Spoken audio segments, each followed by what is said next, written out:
The relationship cure. It sounds too good to be true. After all, no two relationships are the same, even insofar as we can generalize about them, they fall into many different categories. We have relationships with our romantic partners, friends, coworkers, family, and children. There can't be a one-size-fits-all solution to the problems of all these distinct groups, can there? In these key ideas, you'll learn the hidden messages behind our everyday acts of communication, how to respond to those messages to build closer relationships, and what one of the authors learned after building a place he called the Love Lab. In 1990, research psychologist Dr. John Gottman and his colleagues at the University of Washington set up an unusual scientific research center. They called it the Love Lab. On the inside, it looked like a normal studio apartment, with a kitchen, dining area, hideaway bed, TV, and waterfront views of a canal. Over the following year, they invited 60 married couples to spend a weekend in this cozy setting. Each couple was given one simple instruction: live life as you normally would. Dr. Gottman collected hundreds of hours of video footage showing the couple's everyday interactions in minute detail.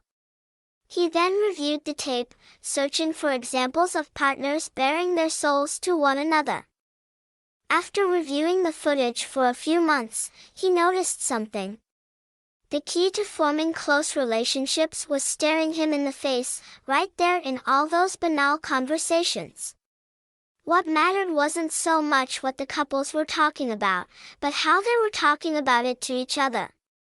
And it's a lesson that applies to all relationships, whether romantic or otherwise. A wife asking her husband to get her a cup of coffee doesn't seem like the stuff of great relationship drama. But put yourself in the position of the wife for a moment. Imagine that instead of saying "Sure, honey," your husband responded by snapping, "Go get it yourself." Do you feel the difference? The first scenario reveals a nice domestic interaction, the sort of thing you'd witness in a loving home. The second is more like something you'd see in a playback reel called "Why We Got a Divorce." The difference comes down to what the authors call a bid and the way your partner responds to it. According to the authors, a bid is any attempt to establish an emotional connection with someone through verbal or nonverbal communication. It can be a question, like, "Hey, did you see the game last night?" An exclamation, like, "Wow, look at that sunset." A gesture, such as offering someone a chair, or even just a facial expression, like a simple smile. But whatever form it takes, and whatever its surface-level meaning, the underlying message of the bid remains the same. It says, "Hey, I want to connect with you." The other person can then respond in one of three ways: turning toward, turning away from, or turning against the bid.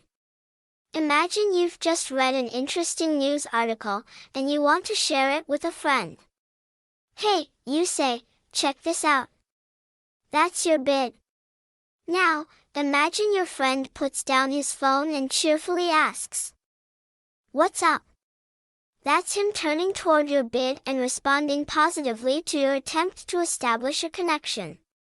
By contrast, imagine your friend continues staring at his phone, pretending not to hear you.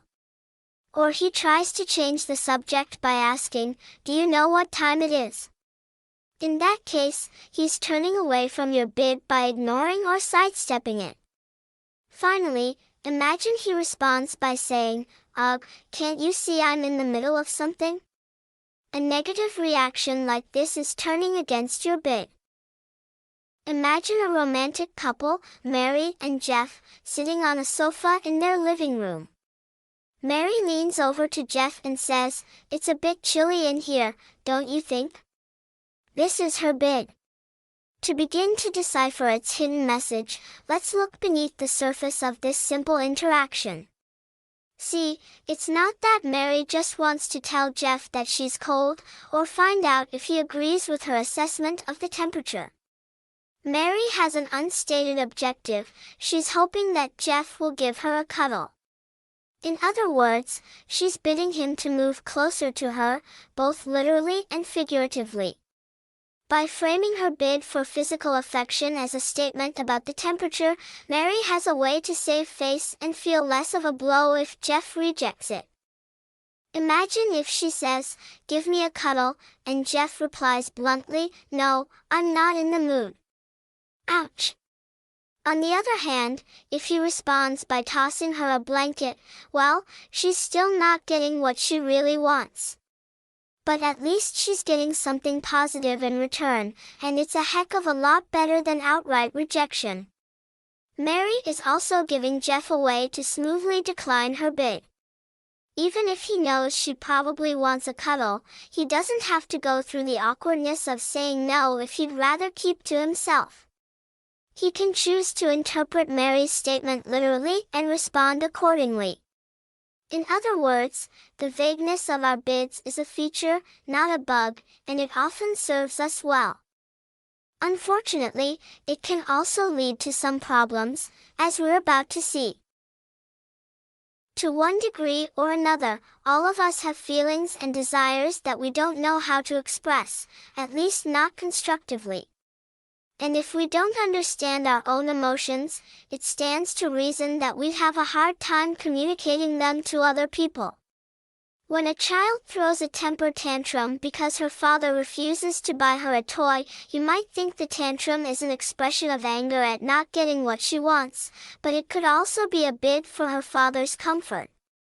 When feelings of sadness, anger, or fear are involved, people's bids can sound like laments, criticisms, or complaints. And they can be difficult to recognize and respond to. The key is to remember this and instead look beneath the surface of what the other person is saying. Imagine you're the father in this example. Instead of defensively explaining why you won't buy the toy, give the child a hug and acknowledge her unmet need for comfort. By focusing on the underlying bid, you're more likely to find a way to respond that will build connections, turning toward the bid, instead of away from or against it. Have you ever gotten into a fight with someone and felt that the two of you were really arguing with a third person who wasn't in the room? That's what it was like for Rick and Sarah, a couple that came to Dr. Gottman for therapy. When Rick was a child, his mother left him, and so he was raised by his grandmother. She resented having to look after him and constantly told him he was worthless. As a result, he developed a fragile sense of self-esteem, which came to plague his relationship with Sarah. Every time she made a complaint about his behavior, it was as if Rick heard his grandmother's voice. Sarah would get mad at him for turning on the television instead of talking to her, but instead of hearing a message about Sarah not liking the TV or wanting to spend more time with him, Rick heard her say, "You can't do anything right." As for Sarah, one of 7 siblings, she'd grown up in a poor family and was taught to keep her personal needs to herself. So she did just that in her relationship with Rick, at least for a week or two, after which her frustrations would explode in a litany of complaints. In the case of the TV, what she really wanted was to have a closer connection with Rick, but unfortunately she expressed this desire in a way that sounded bitter and accusatory. Like Rick and Sarah, we all carry baggage from our past relationships into the present. It's what the authors call our emotional heritage, and it affects our interactions with other people, whether we realize it or not. So it stands to reason that the more you know about someone's background, the more you'll understand where they're coming from, and the more successful you'll be at interpreting their bids. Thank you for watching. You can subscribe to stay updated of new book summaries. Please check out also other book summaries on this channel.